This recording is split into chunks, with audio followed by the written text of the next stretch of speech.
We have an update in a story that I told you about back on September 26th, dealing with the Fearless Fund. Now, the Fearless Fund is a grant program designed for women of color, especially African American women. So you may have remember me talking about the article from the Washington Post, where a federal judge in Georgia refused to issue an injunction on Tuesday, September 26, 2023, that would have barred the Atlanta-based Fearless Fund from issuing grants for early stage businesses owned by African-American businesswomen and women of color. Now, the decision could have implications beyond the venture capital firm at a time when corporate diversity efforts are facing growing legal and political pushback. The Fearless Fund was founded by Ayana Parsons, Arian, Simone, and actress Keisha Pullam, who we know from the Cosby Show and House of Payne. Well, on Saturday, September 30th, 2023, a panel of federal appellate judges, a panel of 3 federal appellate judges, temporarily blocked the Fearless Fund, Venture Fund, from awarding $20,000 grants to African-American female entrepreneurs and women of color. The judges wrote that the program was, quote, racially exclusionary, end quote, racially exclusionary, and substantially likely to violate a federal law prohibiting racial discrimination in contracting. I'm Michael Imhotep, founder of the African History Network, host of the African History Network show. It's Friday, October 6, 2023. Hope you're doing well today. We have an update in this story. Now, I spoke with Arian, Simone, and Ayana Parsons on Roland Martin Unfiltered a couple of weeks ago. And this was a lawsuit filed by conservative activist Ed Blum and his organization, and American Alliance for Equal Rights, American Alliance for Equal Rights. We know that Ed Blum is the conservative activist who filed the lawsuit to end affirmative action in college-based admissions as well. So Washington Post has a story dealing with this update. This took place on Saturday, September 30th, 2023. Now, the temporary injunction issued by a panel on the U.S. Circuit of the U.S. Court of Appeals, the U.S. Court of Appeals for the 11th Circuit, prevents the private Fearless Fund from closing its application window. So they didn't rule that their Fearless Fund is illegal, but it bars them from closing the application window, the window of time for applicants to apply for the grants.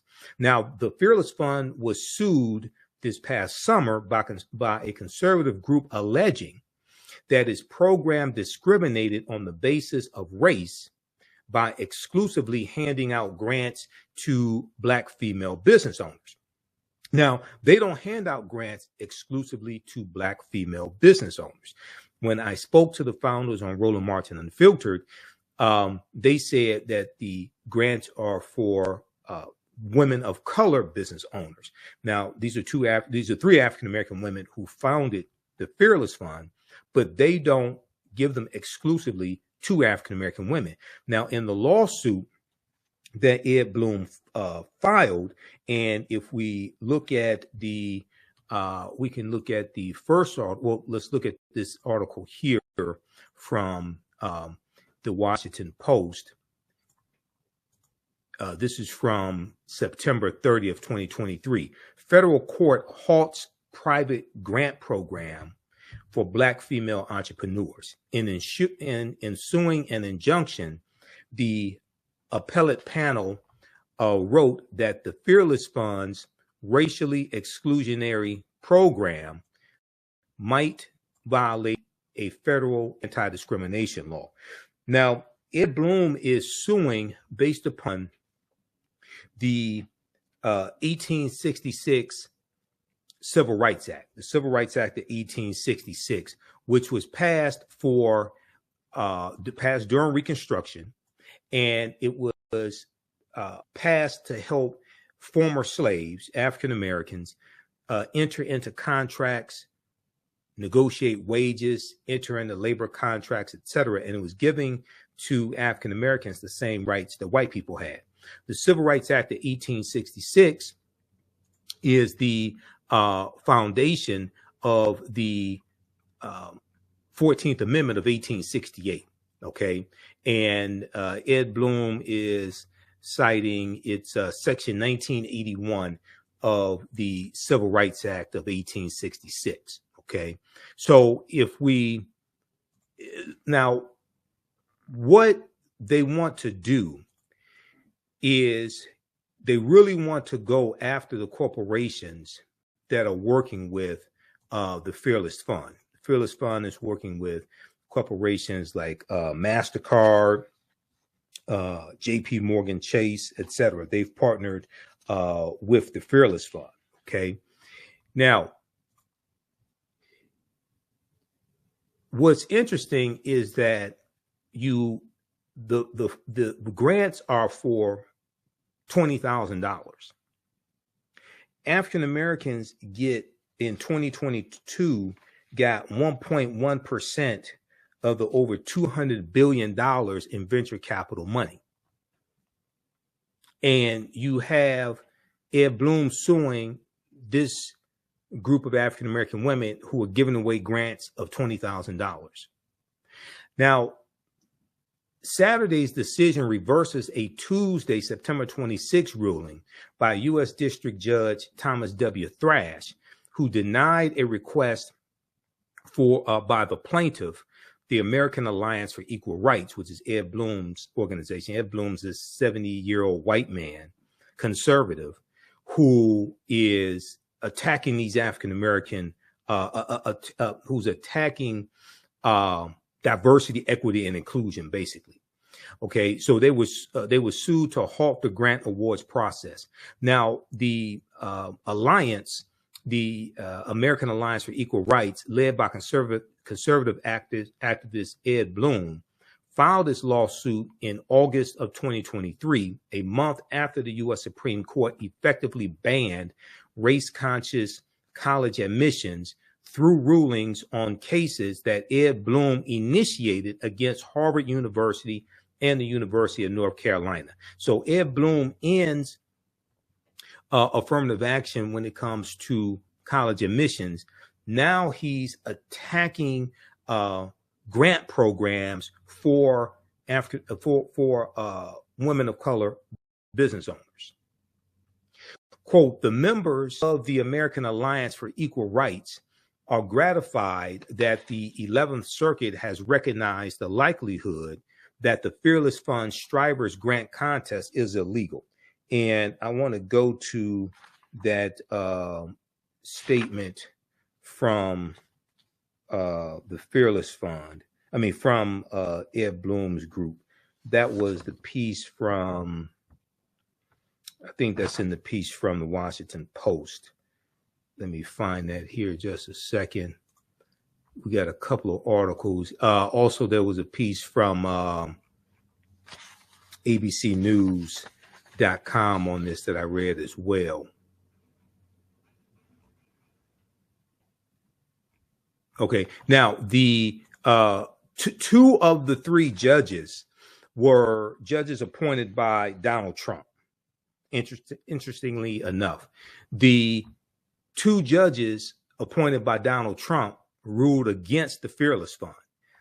One judge was appointed by, I think one judge was appointed by, the previous judge, Judge Thrash, was appointed by Bill Clinton. And the other judge who ruled in their favor of the three judges, I forgot who that judge was appointed by. But this shows the impact that judges have, federal judges have. Okay. So the members, okay, here's the statement from Ed Bloom's group.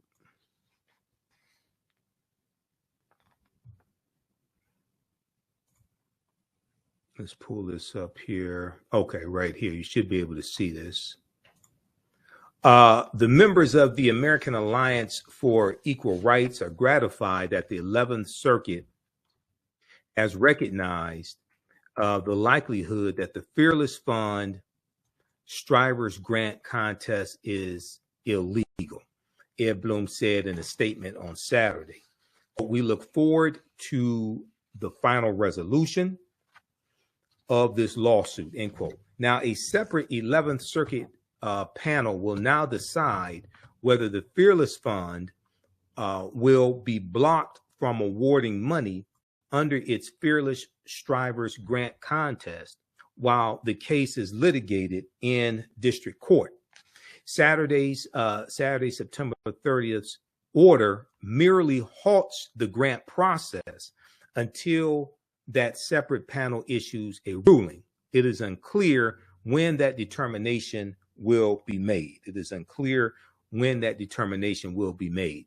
Now, the Fearless Fund, a lawyer representing the Fearless Fund, Jason Schwartz, said in a statement, quote, "We respectfully disagree with the decision, appreciate the important points made by the dissent," the one judge who dissented in their favor, "by the dissent, and look forward to further appellate review," said Jason Schwartz, a lawyer with Gibson, Dunn, and Crutcher, which is representing the Fearless Fund.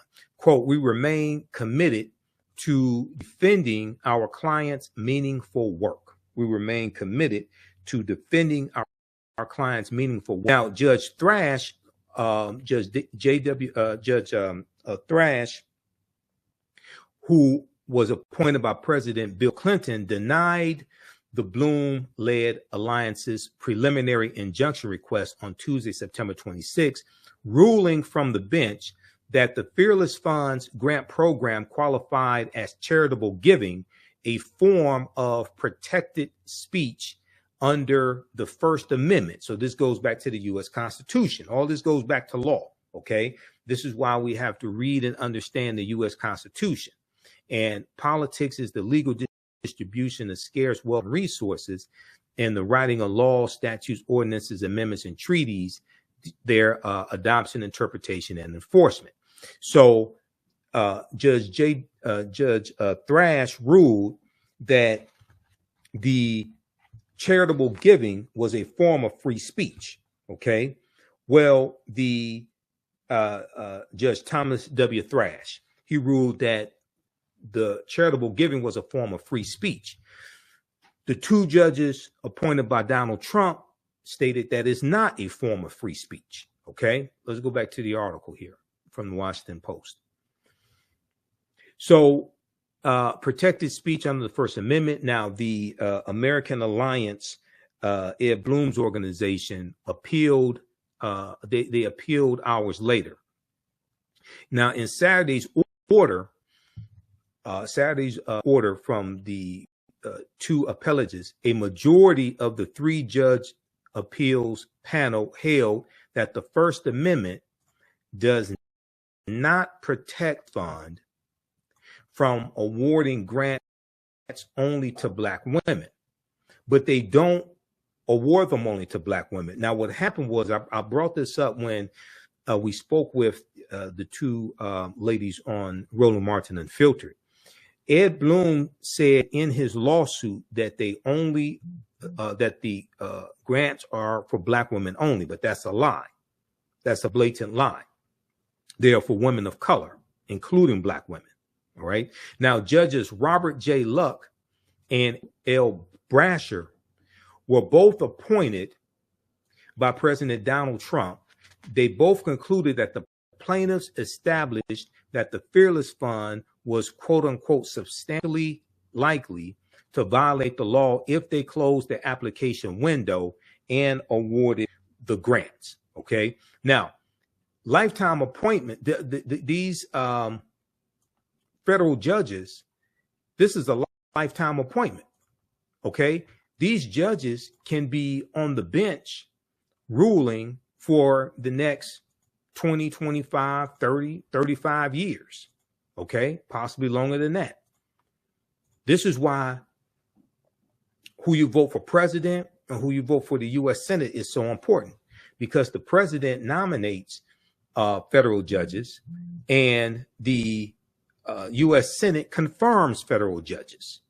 And we know that in 2014, when Republicans took back control of the House of Representatives, and Mitch McConnell was leading the U.S. Senate. Republicans took back control of the U.S. Senate, I should say, and Mitch McConnell was leading the U.S. Senate. McConnell and Republicans blocked 103 federal judge nominations made by President Barack Obama. They also blocked Merrick Garland, who was President Barack Obama's Supreme Court nominee as well. So then when Donald Trump won through the Electoral College and got 306 Electoral College votes, because a lot of people don't understand how the Electoral College works and don't understand that it takes 270 Electoral College votes to become president-elect, and you win Electoral College votes by winning the popular vote in the state. So anybody that tells you that the popular vote doesn't matter is lying, and they have not read the U.S. Constitution, especially the 12th Amendment to the U.S. Constitution from 1803. Okay, because you have to win the Electoral College votes associated with the state. Generally speaking, you have to win the popular vote in that state. So the popular vote does matter, but it's not the national popular vote that matters. It's the popular vote per state that matters. So Donald Trump got 226 federal judges confirmed. These are all lifetime appointments. And he nominated oftentimes very ultra conservative judges that came from lists given to him by the Heritage Foundation and the Federalist Society, that are two very conservative think tanks that focus on shaping law and for law. Okay, so we have to understand how all this is connected. Okay, now, if we go back to this article here from the Washington Post. Now, in the dissent, Judge Charles R. Wilson, a Clinton appointee, wrote that he would deny the injunction, arguing that the alliance did not meet the requirements. Now, Judge Wilson criticized the plaintiff's citation of the Civil Rights Act of 1866, a Reconstruction era law meant to grant economic rights to enslaved people who were emancipated. Okay, Judge Wilson wrote, quote, "It is a perversion of congressional intent to use the law against a remedial program whose purpose is to bridge the gap in venture capital funding for women of color founders. Bridge the gap in venture capital funding for women of color founders, a gap that is the result of centuries of intentional racial discrimination," Judge Wilson wrote. Okay, now Judge Charles R. Wilson is a President Bill Clinton appointee. Now, in addition to the Fearless Fund case, the Ed Bloom Alliance in August sued two law firms, Perkins Coie and Morrison Forster, alleging that the firm's diversity fellowships for law students discriminated on the basis of race. So what's happened is that this is a continuation of this backlash that Donald Trump unleashed when he was in office. Okay, on the 1619 Project, the attack on critical race theory. All right, and this goes back to a September 2020 memo that is actually a September 20 executive order that Donald Trump issued when he was president that banned critical race theory being taught to federal employees. Okay, this whole backlash dealing with critical race theory began with Donald Trump. This is why you cannot let crazy people have power. Crazy, deranged people who have authoritarian tendencies. Then he went after the 1619 Project. and attacked and demonized the 1619 Project. And even though there's some flaws in it, it shouldn't be attacked and demonized, especially the way that the right wing is doing this. Okay, if you read this article for further background information on this, if you read this piece here, and I'm gonna go to my file on critical race theory. There's one dealing with from NBC News how Trump unleashed the how Trump ignited the fight over critical race theory in schools, how Donald Trump ignited the fight over critical race theory in schools. Okay, everybody should read this piece here from NBCnews.com. Let me pull this up. Give us a thumbs up, give us a heart, give us a like on this broadcast. This is an example of how elections have consequences. Now, you have all these people out here who are saying stupid things like, we don't need to vote, we just need to do economic empowerment and be like the Asians. We don't need to vote. Okay. Well, politics and law influences your economic empowerment. Now, what are the people who are saying we don't need to vote?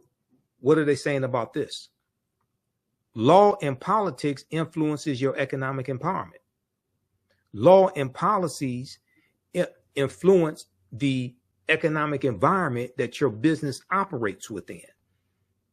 80% of African-American owned businesses go out of business in the first 18 months. All right, now, if we look at this piece here from NBC News. Okay, you've heard me talk about this article before. This is from NBCnews.com. Everybody share this broadcast on your social media platforms. Invite your friends to tune in. Give us a thumbs up. Give us a heart. Give us a like. How Trump ignited the fight over critical race theory in schools. Republican lawmakers across the country have proposed bills to ban critical race theory in K-12 schools. Here's what that really means. Now, this article is from May 10th, 2021. Okay. And in here, it talks about conservative leaders have been accused of using the decades-old academic term, critical race theory, initially intended to recognize the systemic racism inherent in American life, as using it as a catch-all for anti-racism and diversity efforts. So most Republicans don't know what critical race theory is. Okay, that is a legal analysis that's taught in law schools, graduate schools, a little bit at the graduate level. It's not taught in K through 12, critical race theories, generally speaking. The proposed policies mimic former President Donald Trump's September 2020 memo. Okay, this was an executive order ordering the Office of Management and Budget to stop funding training on critical race theory for federal employees, calling it a quote unquote propaganda effort. This is what Trump did. He's the one who ignited this whole backlash over critical race theory. Critical race theory was created in the late 1960s. Okay, after Dr. King's assassinated. So it's been around over 40 years. Why the backlash now? Now, around this same time, around September 2020, Donald Trump condemned the 1619 Project, a Pulitzer Prize winning 2019 New York Times report, reporter Nicole Hannah-Jones, that holds that America was truly founded not in 1776, but in 1619, when the first enslaved people were brought to the colonies. Okay, now we know, I've dealt with this numerous times, we know African people were here in this land we call the United States of America, or Turtle Island, going back at least 51,000 years ago. These are the Khoisan, who have the oldest DNA on the planet, come from Southern Africa, and they go all around the world. They were here in this land also, the short-statured Africans. Now, if you read The First Americans Were Africans, Documented Evidence by Dr. David Imhotep, he deals with this there. I've interviewed him about 13 times. We know Dr. David Imhotep just passed away a couple of weeks ago. Okay, so some of you all saw my Facebook post about that. Now, educators embraced this message and began utilizing the 1619 Project and looking for resources to teach a more holistic history of the country. Donald Trump rebuked the 1619 Project as a warped, distorted portrayal of American history. Okay, quote unquote, warped, distorted, quote, portrayal of American history. Both the executive order banning critical race theory being taught to federal employees and this attack on the 1619 Project sparked the commission of the 1776 report, which Donald Trump commissioned.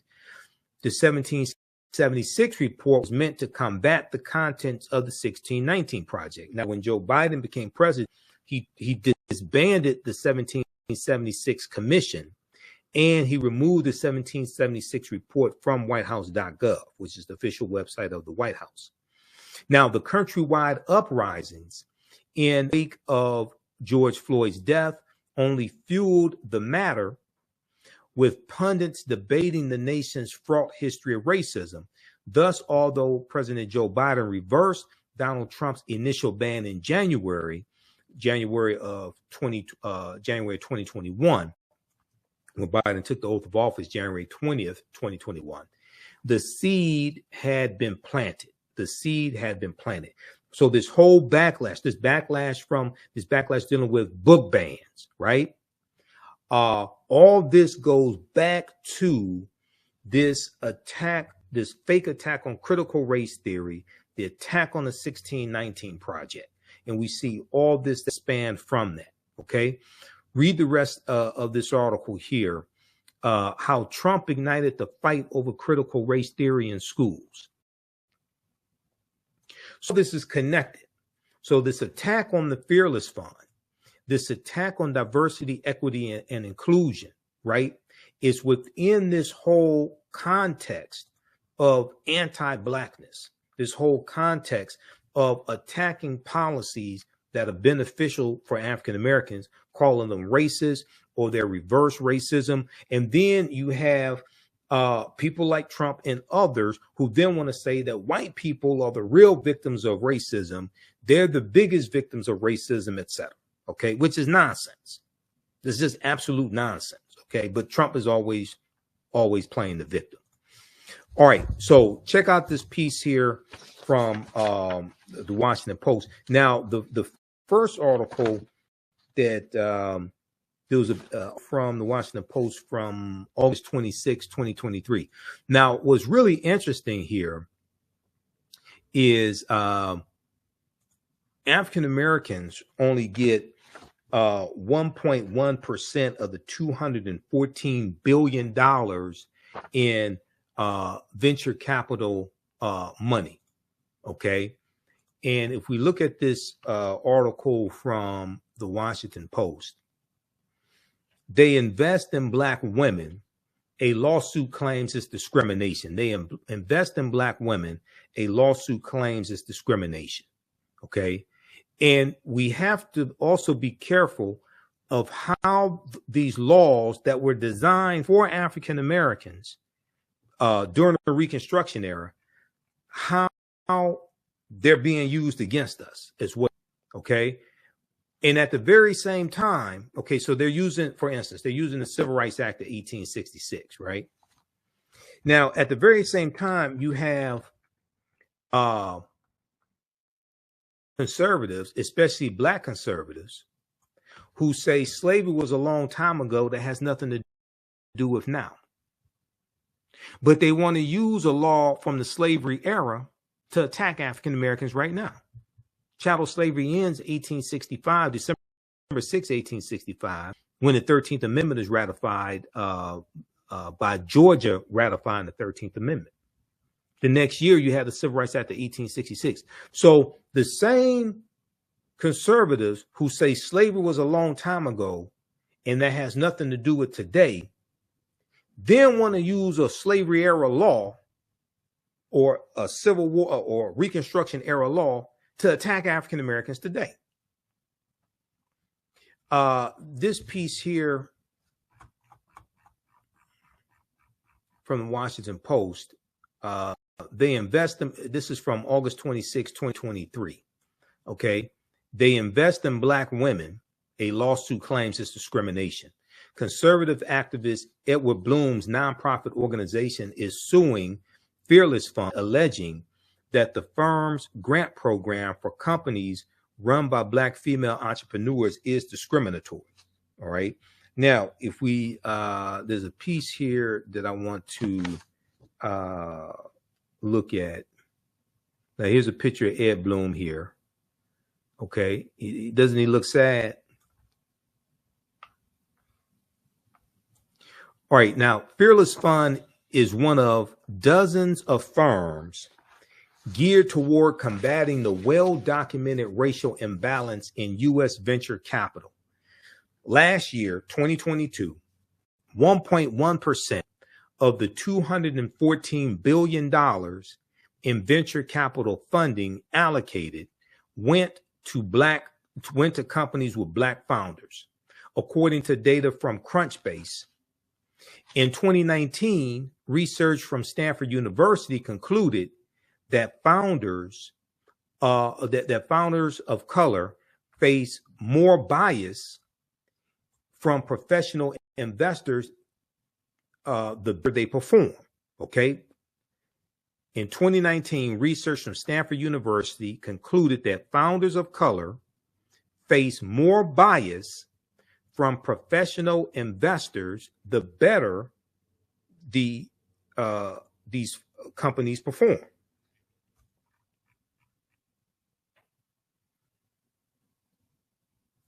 All right, now, Ayana Parsons and Arian Simone, the two Black women who founded Fearless Fund, said they got used to hearing the word no when they were starting out. Okay, and the Fearless Fund is backed by MasterCard and Bank of America, and have invested in more than 40 businesses in the past 4 years, including popular brands like the Slutty vegan restaurant chain in Atlanta and the Lip Bar makeup company. The firm has doled out more than $26 million in investments and $3 million in grants. Okay. So what people like Ed Bloom and others that are filing these lawsuits, what they're trying to do is create fear.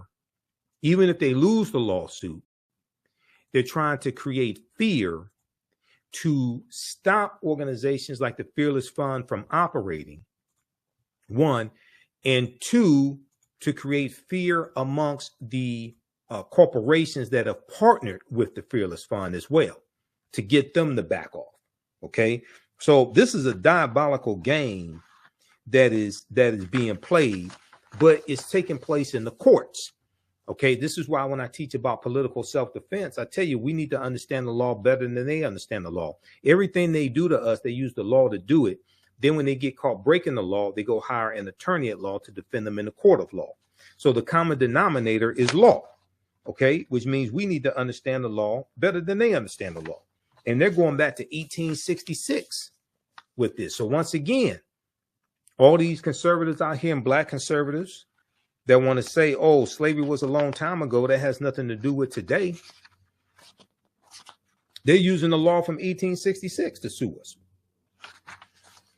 Okay, now, part of their legal team for the Fearless Fund, they have attorney Benjamin Crump on their legal team, as well as, and I got an article that deals with this.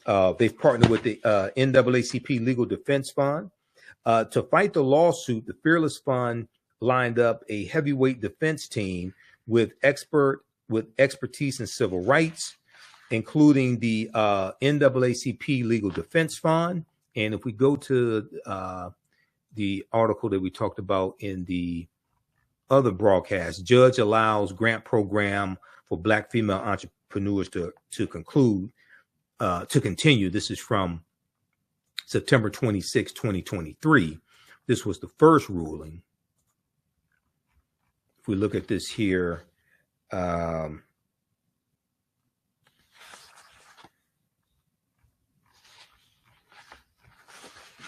their legal defense, the Fearless Fund teamed up with, to fight this lawsuit, they teamed up with the NAACP Legal Defense Fund, Gibson, Dunn, and Crutcher, and Benjamin Crump, and as well as others.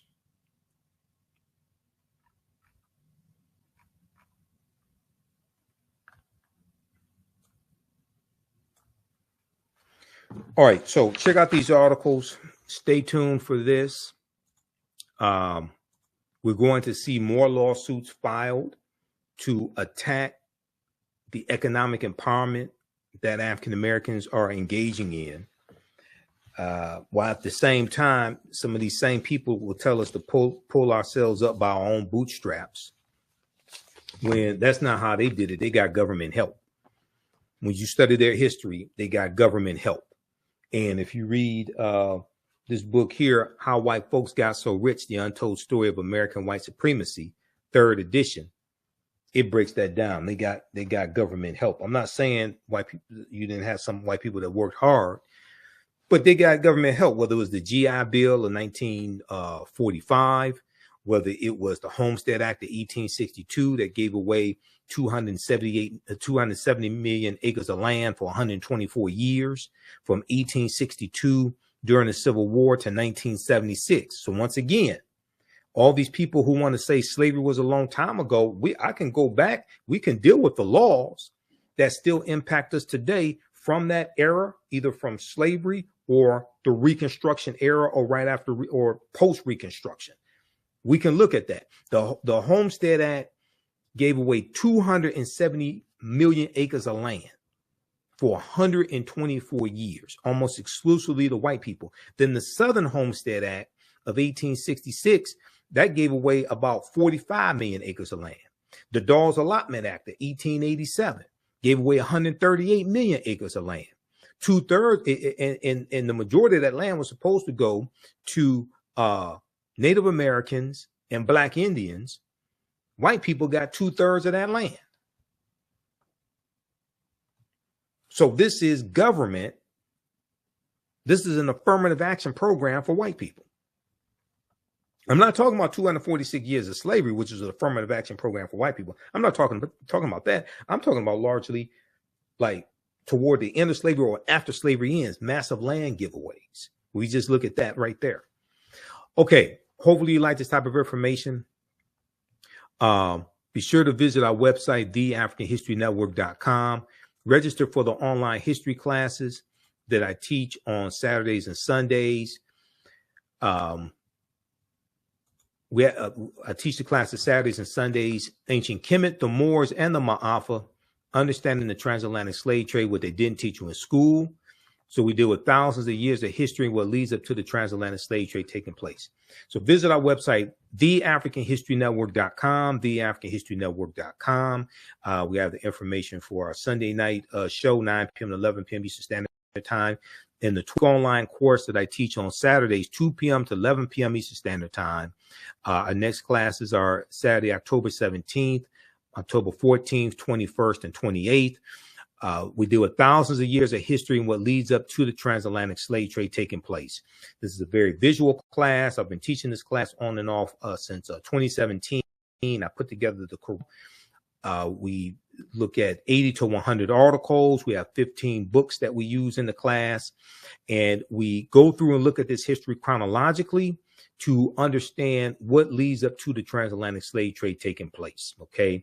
And join us Saturday, because we're dealing with the history of the Moors as well.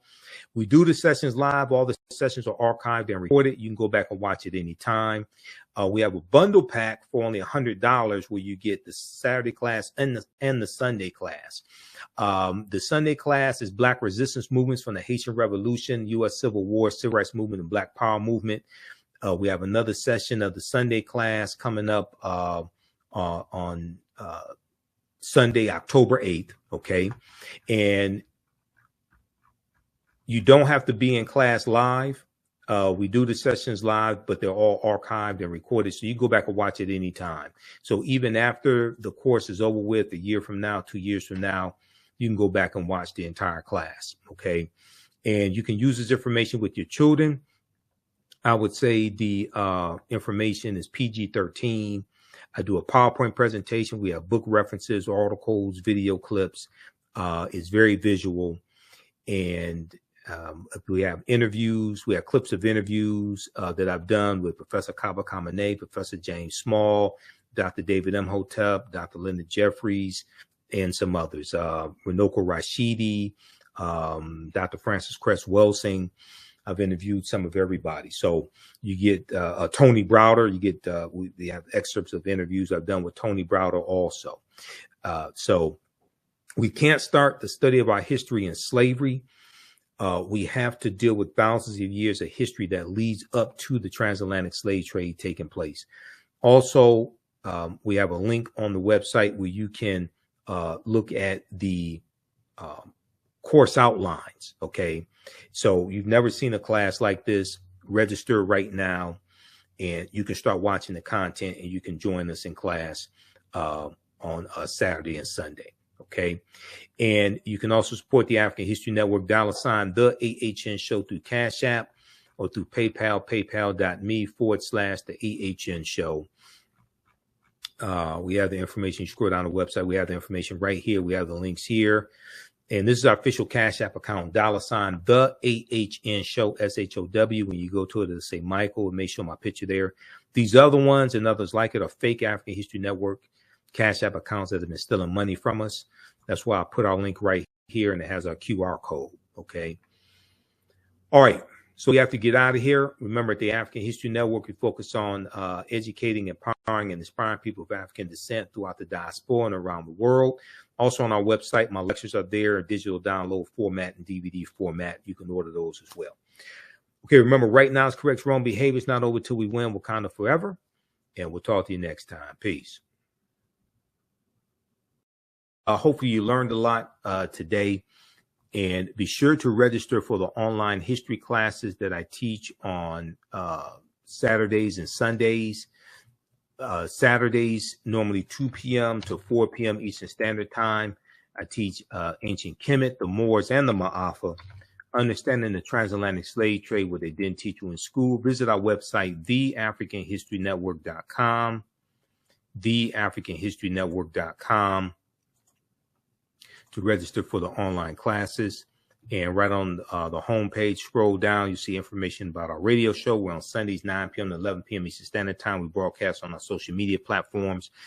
My class is Ancient Kemet, one of the original names for Egypt, the Moors, and the Ma'afa, understanding the transatlantic slave trade, what they didn't teach you in school. We deal with thousands of years of history and what leads up to the transatlantic slave trade taking place, okay? So you can join us Saturday, October 7th and 14th. And 21st and 28th, 2 p.m. to 4 p.m. Eastern Standard Time. We have a couple of videos here you can watch as well. To the previews. The class is on sale $80, regularly $130. We do the sessions live. All the sessions are archived and recorded. Actually, we dropped the price to $60. So on sale $60, regularly $130. We do the sessions live. All the sessions are archived and recorded. You can go back and watch them anytime, okay? So even after the class is over with, you still have access. So a year from now, 2 years from now, you can go back and watch the entire course. Sundays, I teach Black resistance movements from the Haitian Revolution, U.S. Civil War, Civil Rights Movement, and Black Power Movement, 1800 to 1968. So we're going to have another session of this class coming up October 14th, okay? Sunday, October 15th. We'll have another session of this class coming up Sunday, October 15th. So as soon as you register, you can go watch the previous classes. This class is on sale $40. As soon as you register, you can go back and watch the previous classes, and you'll be ready to join us Sunday, October 15th.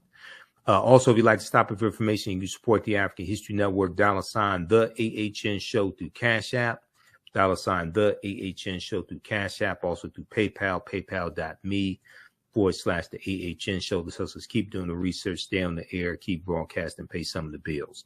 All right, we have to get out of here. Remember, right now it's correct wrong behavior is not over till we win.